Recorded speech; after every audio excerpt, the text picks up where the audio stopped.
ಇನ್ನು ಇತ್ತ ವಿಕ್ಟೋರಿಯಾ ಆಸ್ಪತ್ರೆಯಲ್ಲಿ ಗಾಯಾಳುಗಳಿಗೆ ಚಿಕಿತ್ಸೆ ಮುಂದುವರೆದಿದೆ. ಕಸ್ತೂರಮ್ಮ ಹಾಗೆ ಆಕೆ ಮಗಳಿಗೆ ಚಿಕಿತ್ಸೆಯನ್ನ ಕೊಡಿಸ್ತಾ ಇದ್ದಾರೆ. ಇಬ್ಬರ ದೇಹ 30% ಸುಟ್ಟಿರುವಂತ ಮಾಹಿತಿ ಗೊತ್ತಾಗ್ತಾ ಇದೆ.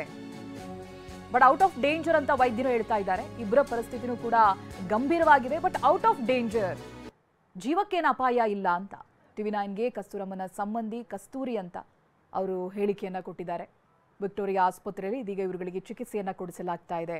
ಕಸ್ತೂರಮ್ಮ ಜೊತೆಗೆ ಆಕೆಯ ಮಗಳು ಇವರಿಬ್ಬರಿಗೂ ಕೂಡ ಚಿಕಿತ್ಸೆ ಮುಂದುವರೆದಿದೆ. 30% ದೇಹ ಸುಟ್ಟು ಹೋಗಿದೆ ಅನ್ನೋದು ಗೊತ್ತಾಗ್ತಾ ಇದೆ.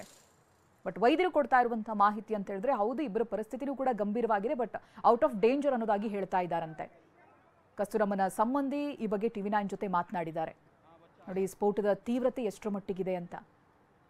ಒಂದೇ ಕುಟುಂಬದ 3 ಜನ ಮಕ್ಕಳು, ತಾಯಿ ಹೊರಗಡೆ ಬಟ್ಟೆ ಒಗೀತಾ ಇದ್ರು, ತಂದೆ ಹೊರಗಡೆ ಹೋಗಿದ್ರಂತೆ. 3 ಜನ ಮಕ್ಕಳು ಮಲಗಿದ್ರು. ಅದರಲ್ಲಿ ಒಬ್ಬ ಸಾವನ್ನಪ್ತಾನೆ, ಮತ್ತೊಂದು ಹೆಣ್ಣು ಮಗು ಅವರ ಕೈ ಹಾಗೆ ಕಾಲಿನ ಮೂಳೆಗಳು ಮುರಿತವಾಗುತ್ತೆ.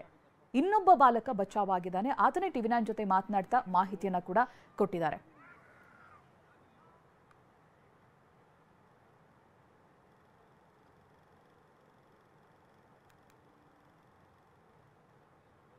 ಪರವಾಗಿಲ್ಲ ಅಂತಾರೆ ಡಾಕ್ಟ್ರು, ಪರವಾಗಿಲ್ಲ, ಗಾಯ ಇದೆ, ಸ್ವಲ್ಪ ಇಲ್ಲ ಅಂತ ಹೇಳೋಕ್ಕಾಗಲ್ಲ, ಇದೆ ಗಾಯ ಇದೆ. ಅವಳು ಮಾತಾಡೋಕ್ಕೂ ಆಗ್ತಾಯಿಲ್ಲ ಅಷ್ಟು. ತುಂಬ ಈಗ ಮಗುವುದು ಜಾಸ್ತಿ ಚಿಂತೆ ಆಗ್ಬಿಟ್ಟಿದೆ ಅವಳಿಗೆ. ತುಂಬ ಹೆದರ್ತಾಳೆ. ನಮಗೆ ಮಾತಾಡೋಕೆ ಕಷ್ಟ ಆಗ್ತಾಯಿದೆ. ಒಳಗಡೆ ಅಷ್ಟು ಮಾತಾಡೋಕೆ ಬಿಡಲ್ವಲ್ಲ. ಏನು ಮಲ್ಕೊಂಡಿದೆ, ಬೆಂಕಿ ಥರ ಫ್ಯಾನ್ ಹತ್ರ ಬಂದಂಗಿತ್ತು ಅಷ್ಟೇ, ನಮಗೇನೂ ಗೊತ್ತಿಲ್ಲ ಅಂತಾಳೆ. ಅಂದರೆ ಅವಳು ಹೋಗಿ ಅಡುಗೆ ಮಾಡೋದಾಗಲಿ ಏನಾದರೂ ಆನ್ ಮಾಡೋದಾಗಲಿ ಆ ಥರ ಏನು ಹೇಳಿಲ್ಲ ಅವಳು. ಅವಳು ಹೇಳಿದ್ರೆ ತಾನೇ ನಮಗೆ ಗೊತ್ತು. ಇಲ್ಲ ಅವಳು ಗಾಬರಿಯಲ್ಲಿ ಏನಾದರೂ ಹಂಗೆ ಹೇಳ್ತಾ ಇದ್ದಲ್ಲೋ, ಅದು ನಮಗೆ ಗೊತ್ತಿಲ್ವಲ್ಲ, ತಡ್ಕೊಳಕ್ಕಾಗ್ತಾ ಇಲ್ಲ. ತುಂಬ ಇದು ಗಾಯ ಉರಿ ಅಂತ ಇದೆ. ನಾನು ನೋಡೋಕ್ಕೆ ಆಗಿಲ್ಲ, ಬಂದೆ ಆಚೆ ಕಡೆ.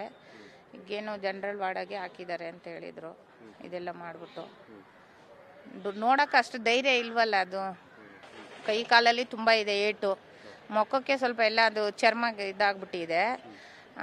ಇನ್ನು ಇದು ಕುತ್ತಿಗೆಯಿಂದ ಈ ಕಡೆವರೆಗೂ ಸ್ವಲ್ಪ ಚೆನ್ನಾಗಿದೆ, ಕೆಳಗಡೆ ತೊಡೆವರೆಗೂ ಸ್ವಲ್ಪ ಚೆನ್ನಾಗಿದೆ, ತೊಡೆವರೆಗೂ ಸ್ವಲ್ಪ ಚೆನ್ನಾಗಿದೆ. ಮಂಡಿಯಿಂದ ಕೆಳಗಡೆ ಗಾಯ. ಆಮೇಲೆ ಇದು ಈ ಕೈಯಿಂದ ಇಲ್ಲಿವರೆಗೂ ಅಷ್ಟೇ. ಅದು ಗೋಡೆ ಬಂದು ಬಿತ್ತು ಅಂತಾಳೆ, ಕಾಲ ಮೇಲೆ ಒಂದು ಬಿದ್ದಿತ್ತು ಗೋಡೆ ಅಂದರು. ಅದು ಎತ್ತಕ್ಕಾಗಿಲ್ಲ, ಫುಲ್ಲು ಅದು ಬಿಲ್ಡಿಂಗೇ ಬಿದ್ದೋಗ್ಬಿಡ್ತಲ್ವಾ, ಅದು ಏನೋ ದೊಡ್ಡ ಕಲ್ಲು ಬಿತ್ತು ಕಾಲಲ್ಲಿ ಅಂತಾರೆ.